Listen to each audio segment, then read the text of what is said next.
Pernah dengar nama Nabi Nuh? Pernah tahu sejarah Nabi Nuh?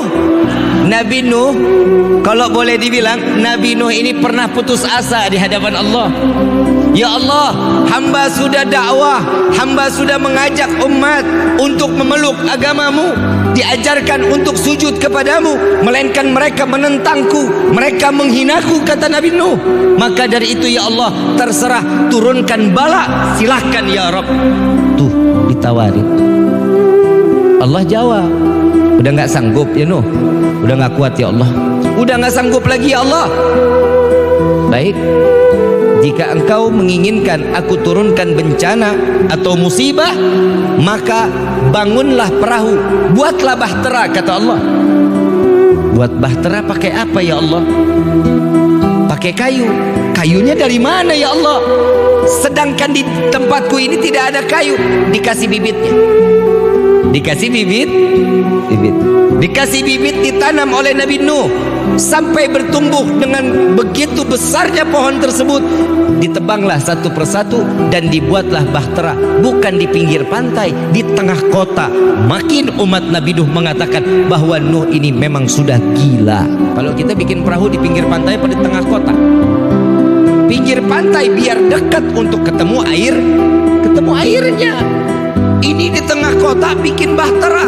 Akhirnya ini hamba Allah yang mereka yang sakit hati dengan Nabi Nuh, yang gak mau dengar dengan dakwahnya Nabi Nuh, mereka berbondong-bondong.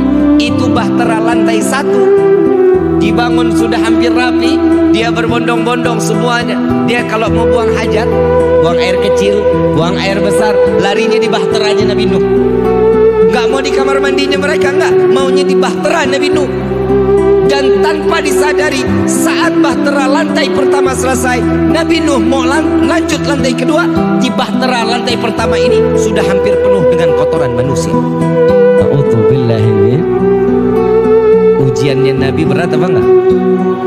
Tapi Allah kasih solusi. Kita ujian baru corona kemarin sudah puyengnya luar biasa. Untung kiai di sini nggak ada yang minta ya Allah binasakan corona, tapi dipelihara akhirnya coronanya. Jadi duit sih, betul kan? Sampai akhirnya ada di, kita singkat ceritanya, disingkat nih, kalau dipanjangin bisa sampai jam 4 pagi kita. Saat dimana Nabi Nuh ini kotoran sudah penuh, ada satu orang lumpuh, ada satu orang lumpuh keluar dari rumah.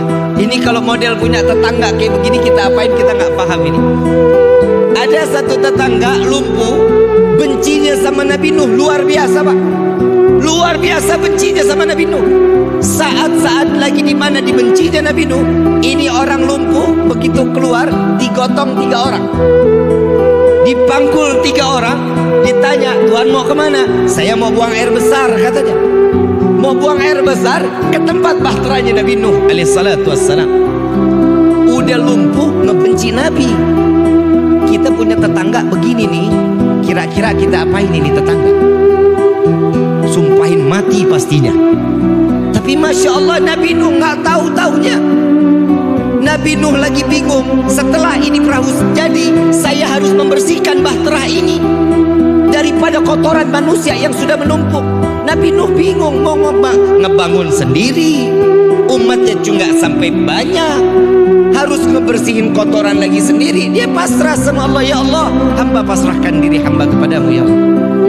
Subhanallah, ini orang lumpuh buang air sampai ke dalam, ditinggal sama yang gendong pegangan tiang. Subhanallah, begitu selesai kepleset Pak, kepleset sama kotorannya sendiri, jatuh terbalik, semuanya kotoran manusia dari ujung rambut sampai ujung. Wa subhanallah, bisa berdiri, lumpuhnya hilang. Keluar dari bahtera Nabi dalam keadaan berdiri, berjalan. Lalu para yang tadi pemandunya ditanya, Tuhan kok bisa sembuh? Tadi perasaan digendong, kok keluar sekarang jalan? Saya nggak tahu ada apa di dalam ini. Ini kotoran, ternyata kotoran inilah yang bisa menyembuhkan saya. Memang dasar nggak punya akal.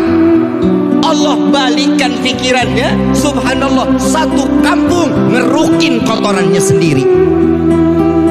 Sallu ala Nabi Muhammad. Masuk nggak di logika manusia? Masuk nggak ke logika manusia? Gak akan masuk.